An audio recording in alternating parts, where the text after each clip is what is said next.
Hey there, it's Rebecca, just checking in for the week 2 repository assignment. I started out by kind of reminding myself what the different criteria is that I'm wanting for my class, and reminding myself of some questions that I wanted to consider as I was reviewing the different resources. For example, whether or not the version is available by print or if it's download text only, and then sort of how easy or difficult it was to navigate each of the sites. So I started with the OER resources by CID, and this led me nowhere because there are no CIDs approved for social work and human services yet. So you can see that from the screenshot directly from the website. I know that I'm going to need to follow up on this for the Introduction to Social Work class that's currently being taught by an MJC faculty and will eventually be handed over, I think, to me or another Columbia College faculty. So for the purpose of this ZTC course, I'm just focused on the social work 47A and B, which are the two practicum-based requirements for the major. But it was important for me to remember that it does not appear as though there's a CID for the Social Work 1 class either, so more stuff to follow up on in the future. Then I looked at the OER resources by discipline and again got nowhere. There are no open educational resources for the field or award of social work listed on that website. Then I went to the Libra texts, and I had some success here. There were 5 books that were listed, 24 assets and 13 projects. I didn't know what assets or projects meant, so that was good to be able to explore that. Of the 5 books that were listed, 3 of them were about an introduction to social work, so that'll be noted as helpful when I develop the Introduction to Social Work class in the future, but not helpful for practicum-based courses. There was one book that was called The Scientific Inquiry in Social Work, and I thought maybe that could have something helpful. Ended up not being helpful at all. It looks like it's based on a social science research methodology course, so that was not helpful. And then I looked at the remaining book called Ethics in Social Work Human Services. It's about 76 pages. I could download it very easily. It has 4 short chapters and included a bunch of things in red that are important for me to cover in the course. And in the green, sort of the meh, I'm not sure that I need this section about human rights or utilization of therapeutic approaches for this particular course. I did like that there was a print copy that was available, and the cost was between $5 and $8, depending on how the student wanted to pick it. This is a snapshot of the Ethics in Social Work book that could have some helpful information. Again, Chapter 4 I wouldn't use at all. Chapter 3 I found better resources later on as I continued this exercise, but I did like Chapter 2 talking about stress and coping and building a trauma-informed workplace or workforce. So it's using a trauma-informed lens, and I think that there are some things that I could do there to help inform the practicum experiences. So I'm kind of listing it in my maybe category, and I'm going to need to go back and look at it in more detail soon. And then finally, in that Libra texts, the 24 assets, those ended up not being helpful at all. They were chapters from other books, and most of those books came from the field of sociology, not social work, so turned out not to be that helpful. And then there were 13 projects that were listed that I thought may end up being helpful, maybe examples of assignments or something is sort of what I was anticipating. No access was granted to me until I signed up for an account, and then you have to have your instructor status verified. But when I went to put that my college is Columbia College, it seemed to have no idea what I was talking about and wouldn't accept that as an option. So I listed Modesto Junior College and then had to attach my faculty website to it, and it said my account was under review. So I'm not sure I'll ever be able to actually look at what those projects were, but it looked as though they might be more research methods texts and assignments specific to that, which is not exactly what I'm looking for in this class. And then I went to the open text library, and this one sort of took me nowhere quickly. Social work is not listed here, and therefore no resources could be available. And I just took a screenshot so that you could see it talks about psychology and sociology, some gender and sexuality studies, but nothing specific to the field of social work.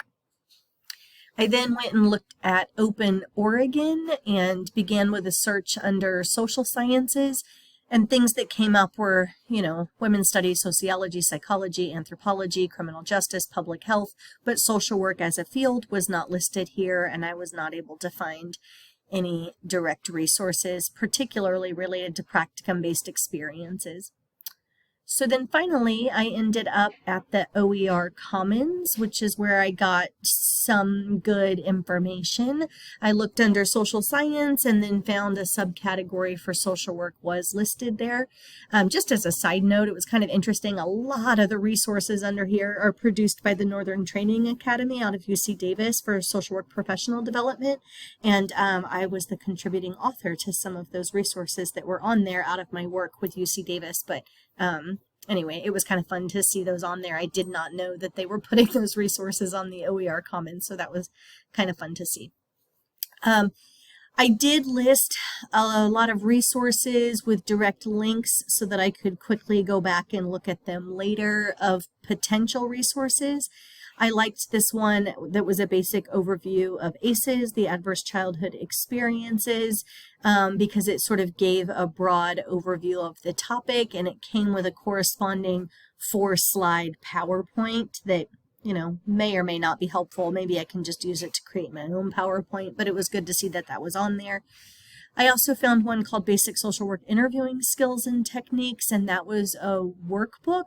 So I think that that could be helpful. It comes out of Pressbooks, and it gave several different scenarios with some prompt questions at the end. So I was thinking maybe I could use those for discussions or reflective journal prompts or supervision logs. What I liked about it was that the table of contents was pretty easy to access. The downside was that there was no printable version, and the next and previous buttons seemed to not work well, and I found that to be kind of annoying to navigate. So I'm not sure what I'll end up doing with it. I found a couple of other resources that I thought, oh, at least by title, the core elements of effective field education. Now we're talking, except egg. The links were all broken, and so that wasn't that helpful. The same thing happened with a day in the life of a social worker. I thought that could be a good kickoff in the course, but again, the links there were not working. This developing human services practitioners could end up being something worth looking at. I kind of listed it under potential. It's an e-resource that has no print option, but the next and previous buttons were working, so that was good to see. And then there was some evidence-based practice that I thought would be good. Again, the link was not working.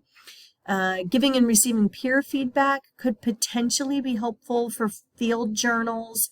So I'm going to need to go back and look at that. It was connected to a Google Doc that was 11 pages. The navigation of it wasn't super great. It was more just like a bunch of scrolling. But there could be some page or two out of there that would be helpful. I found a little happiness space, which really has nothing to do with the practicum, but I thought could be used somewhere in the middle of the course as a way to help build community in the classroom and focus on their positive experiences that they're having in their field placement. So that looks like that might be able to easily be copied and pasted into a Canvas page. Human Services Code of Ethics. This looks by title to be really good.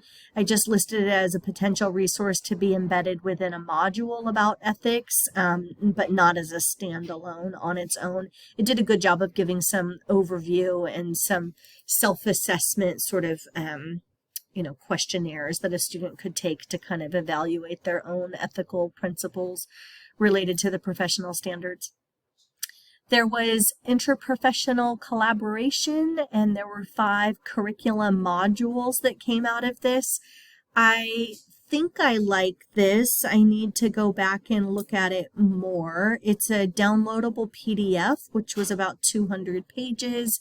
The table of contents was not a linked table, so the navigation was annoying and challenging.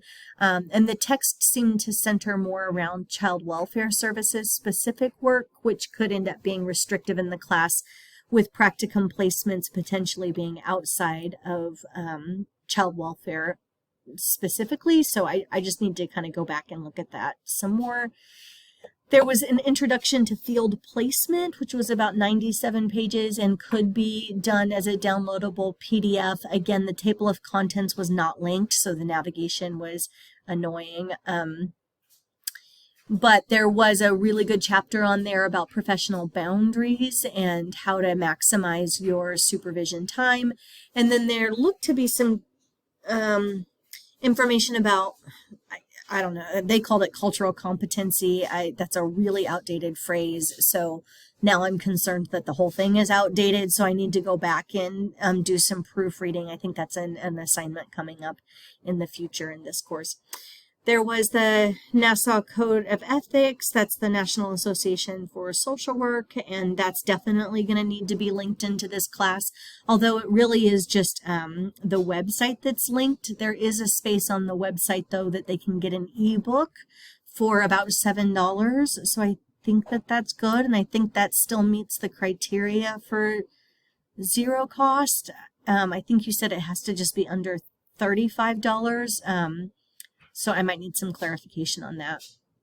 And then Practical Knowledge, a Beginning Guide to Social Work Practice. Looks like I can download that as a print or a digital PDF. There was no linked table of content. So again, the navigation was requiring a lot of scrolling through the text, which I did not love. I'm not sure that I would end up using this. It seemed like it was giving a lot of condensed information about major therapeutic interventions, and I'm not really sure that that would be relevant to a practicum course. And it appeared to be written sort of by students for students, and so I would need to take a critical eye on whether any of that is accurate. So I doubt I'll end up including that. Social work practice in disability communities. I really liked this. I think it might be more helpful for the Social Work 1 class in the future.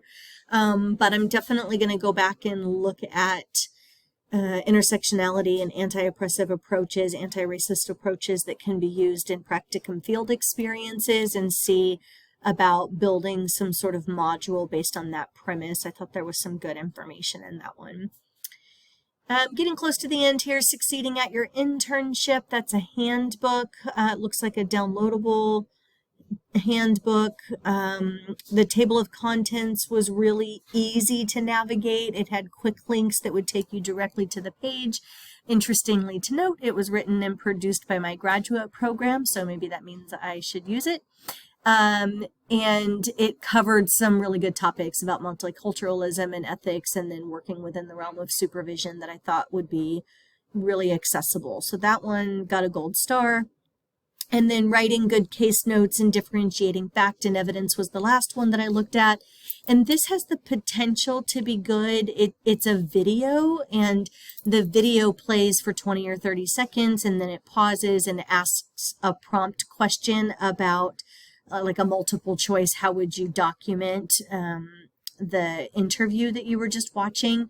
And it helps, determine documentation of being opinion-based versus fact-based. I think it could be good. I just need to check some accessibility features on it and see if I could, embed that into Canvas without there being an issue. So I was going to spend some more time seeing if I'm going to run into an accessibility issue or not.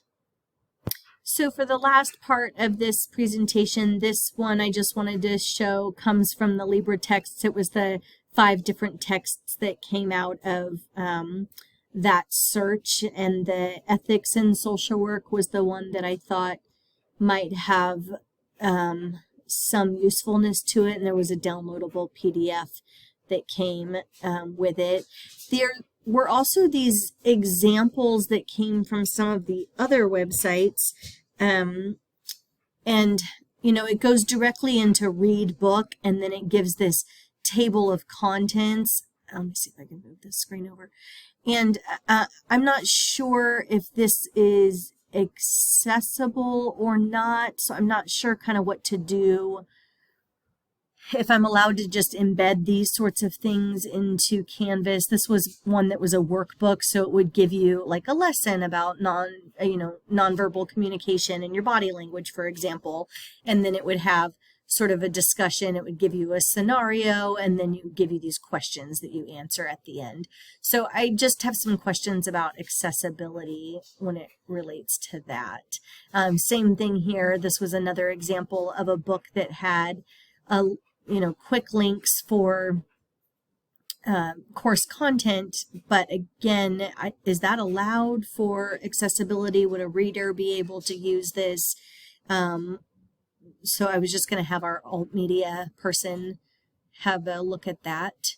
Here's an example of a Google Doc that was found that's about 11 pages or so, but you can see there's no content, table of contents over here, and it's really just like scrolling through information, which seems a little bit annoying. So it gives you all of the reading, and then it gives you some questions to consider at the end. Let's see, another one.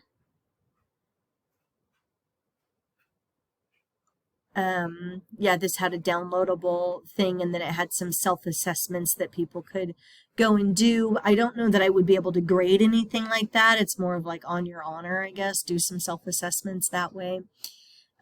So these are a bunch of the different texts that I have up that I'm going to continue to take a look at. Here's an example of one that did not have a linked table of contents. So it's like there's no page quick link, and I'm having to fiddle with the link of the PDF versus the linked page up here, and I think that might confuse people. If I type, for example, I want to look at this reflection activity about multicultural identity, I can see that that's going to be listed on page 35, but if I go to page 35, that's not what I get, because it's not actually page 35, it's page 27. So I just have to think about how I'm going to make that not confusing for people if I were to use a resource like that. Okay, I think that gets at the meat of the matter, and I'll go start looking at the next module.